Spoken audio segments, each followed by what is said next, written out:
আপনি কি story teller? আপনি কি সিনেমাটোগ্রাফার? আপনি কি চাচ্ছেন নতুন একটা সিনেমা ক্যামেরা কিনতে?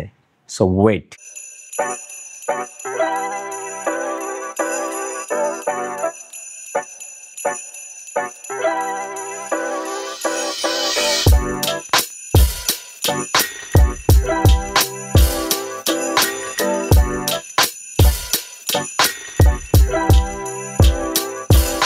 বাজারে এখন যেই ক্যামেরাটা লঞ্চ করছে নিকন, এইটা অস্বাভাবিক কনফিগারেশন। মানে যে দামে নিকন এই ক্যামেরাটা দিচ্ছে সেটা অন্যান্য ক্যামেরা ব্র্যান্ডের সাথে কম্পেয়ারই করা যায় না। এই ক্যামেরাটা হচ্ছে নিকন ZR। এখন নিকন ZR এ কেন মানে এত হাইট বা ZR নিয়ে সবাই কেন এত উচ্ছ্বাসিত? কারণ হচ্ছে ZR হচ্ছে নিকনের first collaboration with Red. Nikon আর রেডের একটা ফাইট হয়েছে, কারণ নিকন চাইছিল নিকনের মধ্যে রেড প্রোডাক্টটা নিয়ে আসতে। তো রেড প্রোডাক্টের ওদের প্যাটার্ন আছে, ওরা কেস করে দিছিল। তারপরে একটা সমঝোতা আসতে আসতে নিকন কিনা ফেলছে রেড রে। এখন they have a baby. So এটা হচ্ছে ZR। সো ZR হচ্ছে সবচেয়ে কম দামি রেড। আপনি যদি ধরেন মনে করেন $2200 মানে রেডের প্রোডাক্ট আর কোনো জায়গায় পাওয়া যাবে এটা কল্পনাও করা যায় না। সো রেড প্রোডাক্টের কথা বললে অনেকেই মানে যারা সিনেমাটোগ্রাফার না, যারা হাইব্রিড শুটার, তারা হয়তো তাদের কাছে হয়তো এটা এত একটা ডিফারেন্স মেক করে না। বাট যারা সিনেমা বানাইতে যাচ্ছেন বা যারা শর্ট ফিল্ম বা যারা র ফুটেজ নিয়ে কাজ করতে যাচ্ছেন, তাদের জন্য এই ক্যামেরাটা একটা ব্লেসিং। এই ক্যামেরাটা কেন অন্যান্য ক্যামেরা থেকে আলাদা? ঠিক আছে, ফার্স্ট অফ অল এইটা প্রথমে মানে এমন একটা ক্যামেরা যেটাতে এত কম দামের একটা ক্যামেরার মধ্যে, এত সীমিত বাজেটের একটা ক্যামেরার মধ্যে রেড কোড রো যেটা, ওইটা শ্যুট করা যায় 6K 60 FPS এ, হুইচ ইজ ম্যাসিভ। আর এটার যে স্ক্রিনটা আছে এটা হচ্ছে 4 ইঞ্চ। তো 4 ইঞ্চের একটা স্ক্রিন, একটা আপনারা আই থিঙ্ক কোনো মিররলেসে 4 ইঞ্চের কোনো স্ক্রিন দেখেন নাই। সো এটা আমি রিসেন্টলি ইউজ করছি, বাংলাদেশে রিভিল হয়েছে, অফিসিয়ালি রিভিল হয়েছে, রিলিজ হয়েছে এটা। সো এই রিলিজ হওয়ার সময় যখন নিকনের সিলেটে ট্যুর হচ্ছিল, তখন আমি এই ক্যামেরাটা ফর 2 ডেজ আমি এটা ইউজ করছি।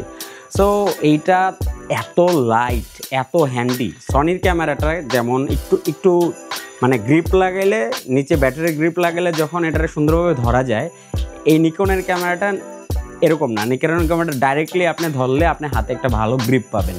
আর খুবই কম্প্যাক্ট একটা ডিজাইন। মানে আমি সাধারণত সিনেম্যাটিক যে শটগুলো আছে বা আমার যেটা র ভিডিও এডিট করতে যেই মানে র ভিডিও নিয়ে যে সময় কাজ করতে ইচ্ছা হয়, তখন আমি ব্ল্যাক ম্যাজিক দিয়ে শ্যুট করি।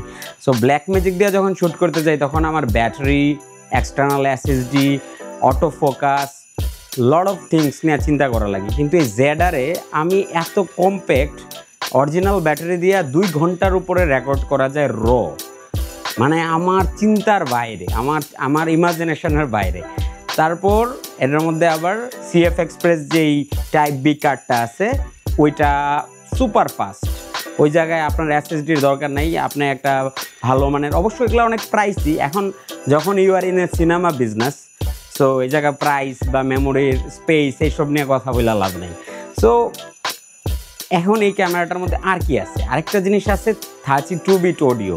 ঠিক আছে, ফ্লট অডিও যেটা 32 বিট, এটা অনেকে বলবেন যে আমরা তো কোনো সময় ইউজ করি না। বাট যখন আপনার একটা ডকুমেন্টারি শ্যুট করতে যাবেন, আপনার যখন একটা হাই কোয়ালিটির অডিও দরকার হবে, ডাইরেক্ট ভিডিওতে অন ক্যামেরাতে বার্ন করবেন আপনি ভিডিওর সাথে অডিওটা, তখন আপনার এইটা কত বড় লাইফ সেভার হবে। আপনার এক্সটার্নাল সাউন্ড কার্ড নিয়ে ঘুরতে হবে না, এক্সটার্নাল সাউন্ড রেকর্ডার নিয়ে, মানে কম্প্যাক্ট রান অ্যান্ড গান একটা ক্যামেরা নিকন অফার করতেছে। এইটা নিয়ে আমরা অনেক আগে থেকেই কথা বলতেছিলাম। যখন নিকন রেড কিনছে, তখন থেকে আমরা ওয়েট করতেছিলাম যে দেখি নিকন রেডের সাথে কি বের করে।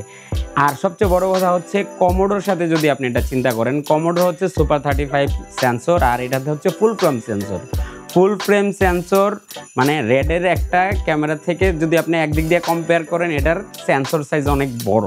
ঠিক আছে, মানে কমোডোর সাথে যদি আপনি তুলনা করেন, মানে ভাবাই যায় না এই প্রাইসে আপনি একটা এত ক্যাপাবল একটা ক্যামেরা পাচ্ছেন। সো আমি জাস্ট ফিল্ম মেকারদের যারা আছেন, যে ফিল্ম মেকিং করবেন বা সিনেমাটোগ্রাফি করবেন, তাদের জন্য এটা একটা ব্লেসিং। এই নিকনের এই ইনোভেশনটা একটা মানে এই কোলাবোরেশনটা এটা একটা ব্লেসিং আমি মনে করি। সো আমার এই ক্যামেরাটা অনেক হ্যান্ডি লাগছে। এই জায়গায় আরও অনেক ব্যাপার আছে, আপনি 10টার উপরে কাস্টম লার্ট ইনস্টল করতে পারবেন, যেটার মাধ্যমে আপনি শ্যুটের আগেই দেখে ফেলতে পারবেন যে আর এটার তো 4 ইঞ্চ ম্যাসিভ একটা স্ক্রিন আছেই। সো ওই স্ক্রিনের মাধ্যমে আপনি দেখে ফেলতে পারবেন যে হোয়াটস গোয়িং অন, আমার আউটপুটটা কেমন আসবে, এই লাটগুলা কাস্টম লাটগুলা, এর মধ্যে আবার রেডের লাটগুলো আপনি ইউজ করতে পারবেন। মানে ভাবা যায় $2200 আপনি এরকম একটা মানে FX3 বা অন্যান্য মডেলের কথা আমি বলি না, ক্যানন C50ও বাইর করছে, বাট উইচ ইজ অনেক মানে অনেক পাওয়ারফুল, কিন্তু price what about price $2200। So $2200 নিকনের জেড আর যা প্রোভাইড করতেছে আর কোনো ক্যামেরায় এই টাকায় এরকম প্রোভাইড করতেছে না।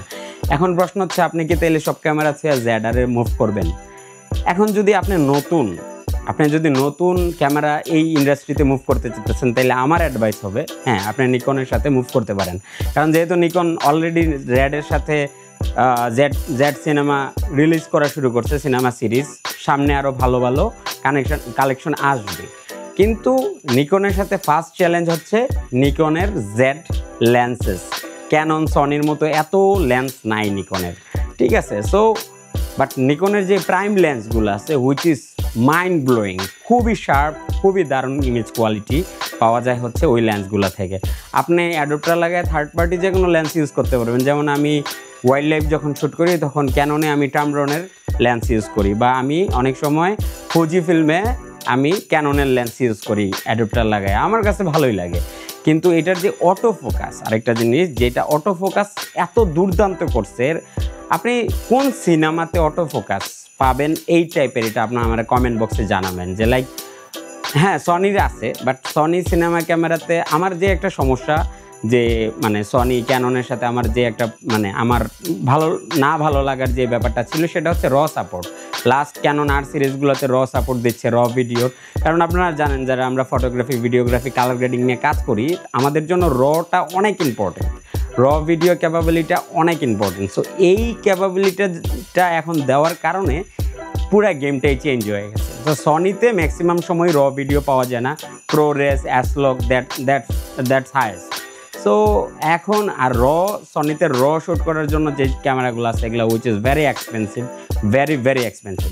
সো আমি ZR-এর কিছু স্যাম্পল ফুটেজ আমি আপনাদের দেখাই। এই টোরে আমি সেটিং ঠিকঠাক করতে পারি নাই, জাস্ট ক্যামেরাটা নিচ্ছি, হালকা পাতলা একটু শর্ট করছি আমি, মানে আর মাত্র 128 GB কার্ড ছিল। সো আমি কোনো হাই কোডাকে কোনো কিছু রেকর্ড করতে পারি নাই, আমি জাস্ট অ্যাজ ইউজুয়াল ডিফল্ট সেটিংয়ে রেকর্ড করছি। যেমন শাপলা বিলের কিছু ফুটেজ আছে, তারপর আপনার লালা খালের কিছু ফুটেজ আছে, তারপর খাদিমের কিছু ফুটেজ, খাদিম জাতীয় উদ্যানের কিছু ফুটেজ আছে। সো এই ফুটেজগুলো দেখে আপনারা বুঝতে পারবেন যে এটা আসলে কতটুক। তারপরে ব্ল্যাক অ্যান্ড হোয়াইট, ঠিক আছে, কিছু শর্ট আছে যেটা রেডের প্রিসেটে নেওয়া, which is very crisp.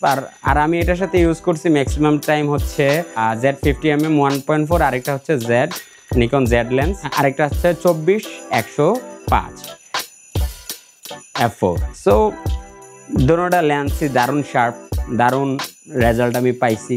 So আমি আপনাদের সাথে শেয়ার করতেছি কিছু এটার ফুটেজ। আর এটাতে জাজমেন্টাল হওয়া যাবে না, কারণ এটাতে আমি লগই করি নাই বা রতে করি নাই। তো আপনারা জাস্ট দেখেন এটা ডিফল্ট সেটিংয়ে মানে যেইটা আছে, আমি হালকা একটু দাভিন্সিতে ফিল্ম লুক অ্যাড করছি আর কি, just that's all colour grading I done in this ZR footage. So এই আপনারা ZR নিয়ে কী ভাবতেছেন আমার কমেন্টে জানাবেন। আর আমি এরকম নতুন ক্যামেরা নিয়ে আরও ভিডিও আপনারা চান কিনা, বা মানে কেমন আপনাদের এক্সপেকটেশন গ্যাজেটস অ্যান্ড গিয়ার্সের এই প্লেলিস্টের ভিডিওর উপরে, এটা আমার কমেন্টে জানাবেন। Thanks for watching. Happy photography and videography.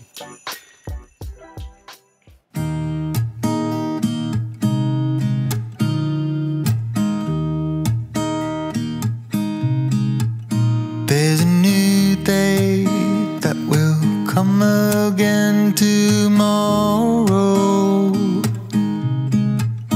There's a new day to wash away the pain. There's a new day to take away your sorrow.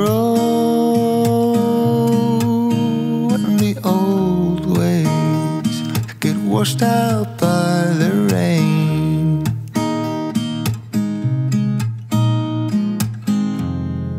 Darling, you've got to keep holding on through the night, 'cause I promise you this: